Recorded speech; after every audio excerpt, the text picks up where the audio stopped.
system of human beings. Yes, we already discussed it, my dears. We have holozoic mode of nutrition.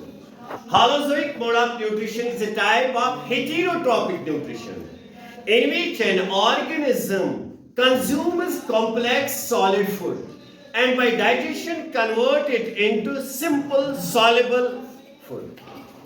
That type of nutrition is known as holozoic. So dears, we have, my dears, an organ system, namely digestive system or digestion of food. And our digestive system is made up of many organs. First part of our digestive system is there's buccal cavity. And in buccal cavity,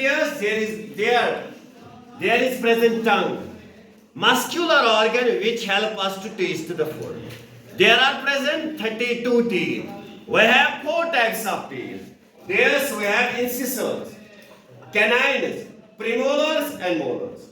The teeth help us to chew. Teeth help us to chew or green the food. Teeth help us to tear the food also. My dears, we have 4 incisors in upper jaw, 4 in lower jaw. We have 2 canines in upper jaw and 2 in lower jaw. We have, my dears, 4 premolars in upper jaw and 4 in lower jaw. We have, my dears, 6 molars in upper jaw and 6 in lower jaw. So, total number of teeth in human beings is 32. Teeth help us to chew the food. After that is, my dears, we have 6 salivary glands in our mouth. Salivary gland secretes saliva. Saliva contains an enzyme known as salivary amylase or ptyalin. Salivary amylase converts starch into sugar. My dears, boiled rice contains starch. If you will chew boiled rice, will you keep this boiled rice in your mouth for 3 minutes or 4 minutes? After 4 minutes, you will feel taste, sweet taste. It is because salivary amylase converts starch into sugar. Food, saliva will get mixed with the food. That chewed food is known as bolus. B-O-L-U-S, bolus. After that, my dears, we will swallow the food. Food will eat in the second part of our digestive system, known as pharynx. Pharynx is a pipe or a passage for both air as well as for food. Means we cannot inhale and swallow food at the same time. No. My dears, when we swallow the food, there is present in our pharynx, there is present a muscular flap-like structure known as epiglottis. Epiglottis covers the windpipe when we swallow the food. So food reaches, my dears, in our food pipe. When food reaches in our food pipe, also known as esophagus, muscular pipe-like structure.